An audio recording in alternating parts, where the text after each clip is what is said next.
You start the recording and the stage is yours. All right, awesome. Thank you. Thank you everybody for coming. Thank you, Haushan, for setting this up. Honestly, this is a very big honor.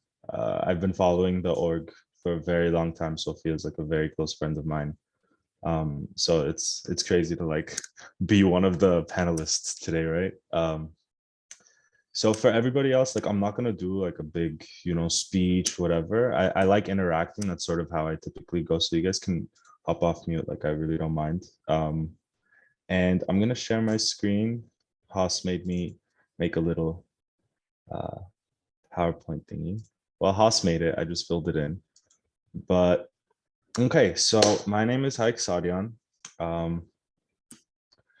Bright spots, smiles for soldiers, all that stuff we'll get into one by one. Basically, a little bit of my educational background. I left high school a year earlier than I was supposed to, because I wanted to go to medical school in Armenia. So I applied with my high school grades there. I got in, and then there were a lot of complications with the military and things like that. This is back in 20, oh my gosh. Yeah, 15, something like that. Yeah. Anyway, so I ended up taking my CHESP and then starting community college here. So I did that for 2 years. And initially I was dead set on medical. I wanted to be a doctor. A little more, I wanted to be a neurosurgeon. I was super, super into it. And the only way that I decided that I was going to be sure of that was to sort of get in the field, start volunteering at hospitals and things like that, which is my absolute number one recommendation to anybody who wants to take foot in healthcare. Is before you commit to any one sort of career, try it out. See if you can find somebody who's in the field, talk to them, shadow them, let them mentor you, because medical has so many different career paths that without even being exposed to any of them, deciding one and just brute forcing your way through is definitely the wrong way to go. I know a lot of our, Armenian parents and stuff might push us into a certain direction, say, go be a doctor, go be a doctor. And you're just going in that direction, but you have no idea what it even means to, work in a hospital, or what their schedules are like, or if they're happy, whatever. So community, I was doing that. I was, my parents are dentists, so I was working at our offices, but they always wanted me to be a doctor. They were like, go be a doctor. And so I was convincing myself that that's what I wanted, right? So I got into UC Irvine. They had a cognitive science major, and I thought that was a perfect sort of in-betweener between, I could take some science classes and I could also get an insight into the human brain and things like that. So I chose cognitive science. I absolutely loved it. It was a great major. But I wasn't able to complete all of my science prereqs, which is why after I graduated Irvine, I did a post-bac program, basically. So I did a lot of my prereq, not all of them, but just a few of them. And then I retook a couple classes there too. All right, what led me to dental? Yeah, exactly. So trying out everything. I worked in the dental office, and from day one, I absolutely loved it.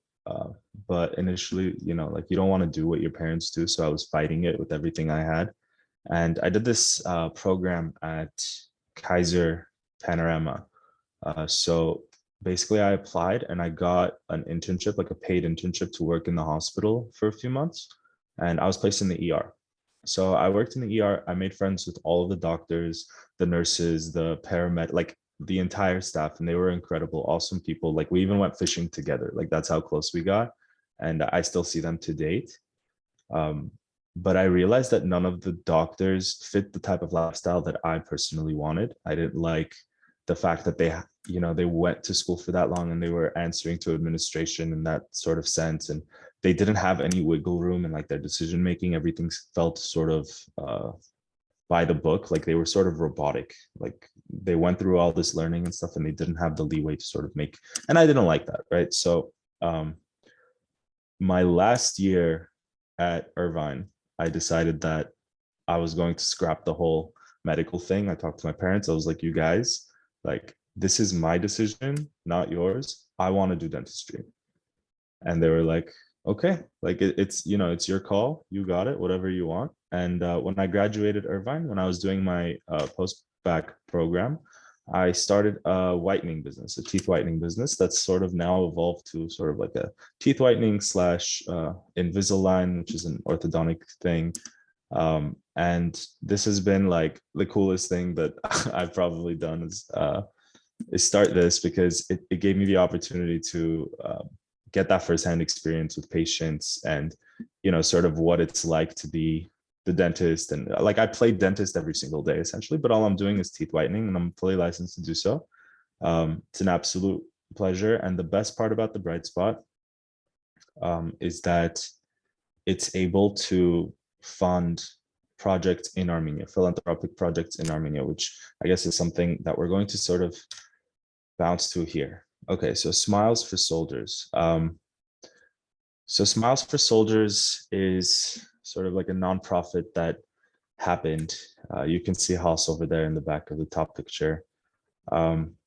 This happened as a sort of side effect of, the war of Artsakh 2020. I was accidentally in Armenia when it started, and I sort of stuck through it, got involved with a lot of different, humanitarian stuff, helping out the soldiers with different materials, and, the families from Artsakh that were displaced, and so on and so forth. This dentist over here, named Sripsime, she's an amazing, amazing woman. She was there when we were initially helping out the soldiers with just everything. Turns out she's a dentist. Accidentally, I also aspire to be a dentist, right? So together we teamed up, and we decided that we want to sort of use our skills to help the soldiers, as opposed to sort of doing something that, like bulletproof vests, or, things like this that we don't really understand. Like I'm not a military person, neither is she. And so we said, at all of the military bases that we visit, let's take a look at their trauma rooms or their medical rooms and see what they need.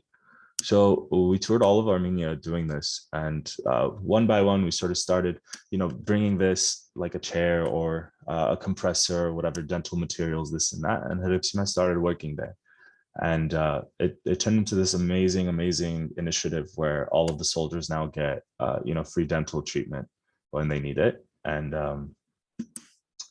hold on, back here, I was talking about some snowball thing. Oh yeah, let me see what I wrote. This is funny. All right, you don't need to be a billionaire philanthropist like Tony Stark to make a difference. The smallest efforts will snowball into mountain-wrecking avalanches. Yes, that is absolutely true. That's something that I've learned through this entire process. Like the Bright Spot, for example, it wasn't this huge, massive idea that took all this struggle and all this work, right? It was a very simple idea that, just mess around with it a little bit, try this whitening gel, try that whitening gel, ask a few people who are in that field, who've done it, and for their advice. And then the next thing something comes out of it. And thankfully, like the Bright Spot was able to fund all of that. Not completely, but it was able to, assist in Smiles for Soldiers, or I don't know, all of the other philanthropy. If that type of stuff interests you, you can go check out our page. We have all of the philanthropies that we've done.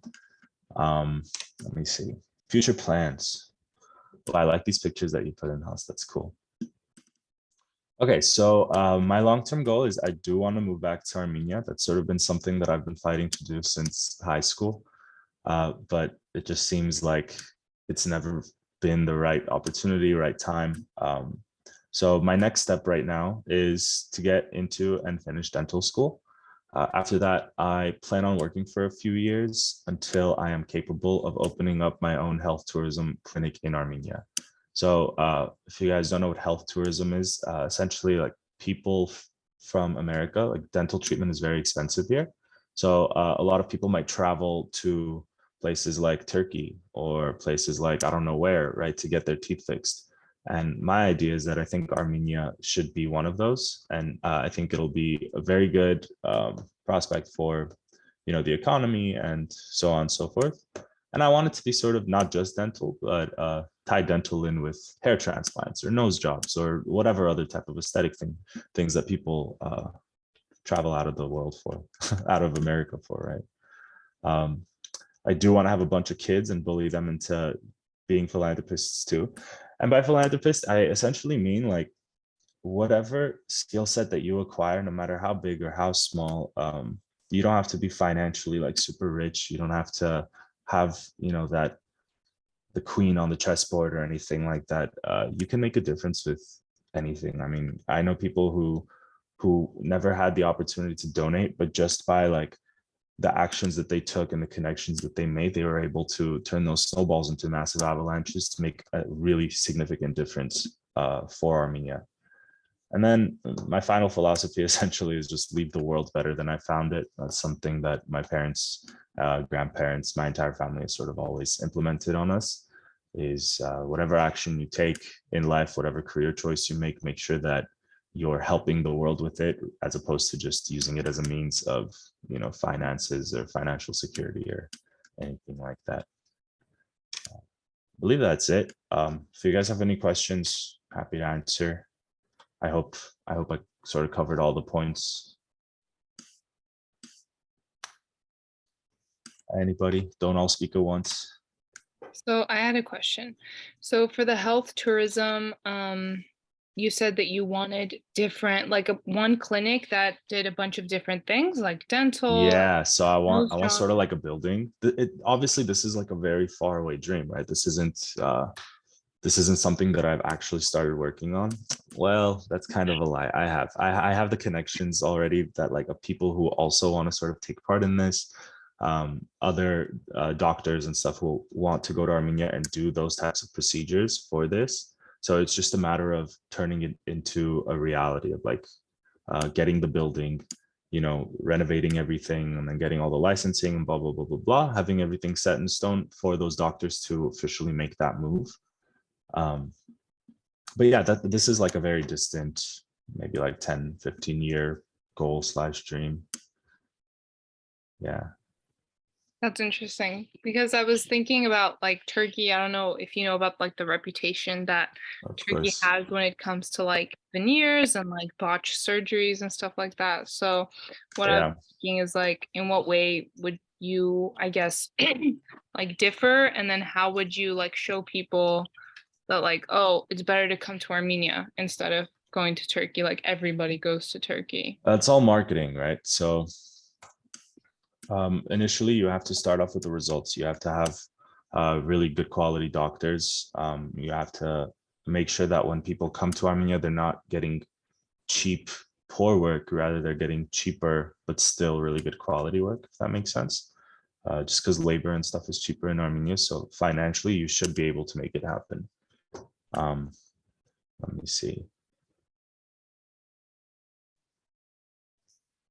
I'm just trying to see how much money Turkey makes annually for their healthcare tourism.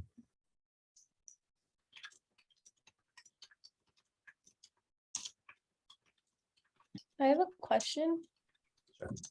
Is it possible to get involved in Smiles for Soldiers? Are you still doing anything? I'm so glad you asked. Actually, Haas was sort of there in the early stages of it.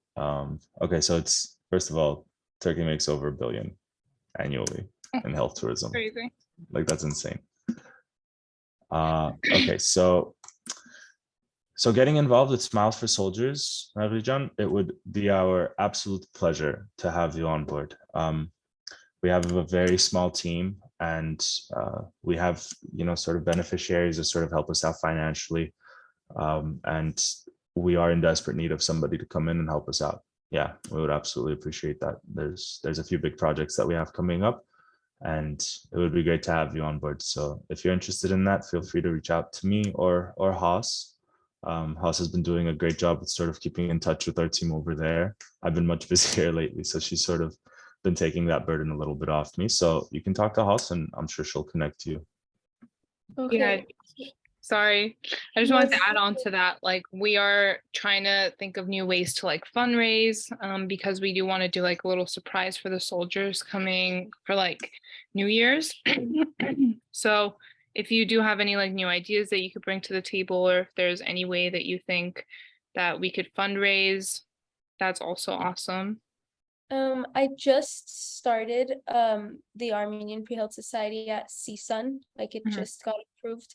So I won't make it for Christmas, obviously, but next semester I would love to host a fundraiser maybe, and we can even do it with UCSB and make it something bigger. Yeah, that would be awesome. We're really new too. This is our first meeting, so that would be awesome if we could like group together like 2 little chapters Yeah. and do like a big fundraiser. Okay, I'm gonna chat my number, my phone Okay. number. For sure. That's so exciting. You see how that works, you guys? Look at that. Snowball. Snowball.